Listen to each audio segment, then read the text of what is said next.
महत्त्वाची बातमी, सेवा पंधरवडा अंतर्गत नेत्र शिबिर व अभिष्ट चिंतन सोहळा उत्साहात। राष्ट्रनेता ते राष्ट्रपिता सेवा पंधरवडा विविध जनहितकारी उपक्रमांनी वणी विधानसभा क्षेत्रात उत्साहात साजरा होत आहे। त्याचाच एक भाग म्हणून दिनांक 20 सप्टेंबर रोजी नमो नेत्र संजीवनी अभियानांतर्गत मोफत नेत्र चिकित्सा व आरोग्य शिबिर आयोजित करण्यात आले। या शिबिराला नागरिकांनी मोठ्या संख्येने हजेरी लावून वैद्यकीय सेवांचा लाभ घेतला। या सोहळ्यात भारतीय जनता पार्टीचे जिल्हा उपाध्यक्ष तथा माजी सभापती श्री संजय पिंपळशेंडे यांचा अभिष्ट चिंतन सोहळा देखील साजरा करण्यात आला।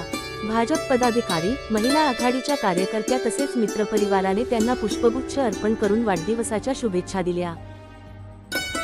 उपस्थित मान्यवरांनी त्यांच्या सामाजिक कार्याचा गौरव करीत भावी आयुष्यात अधिक यश, उत्तम आरोग्य आणि दीर्घायुष्य लाभो अशा सदिच्छा व्यक्त केल्या।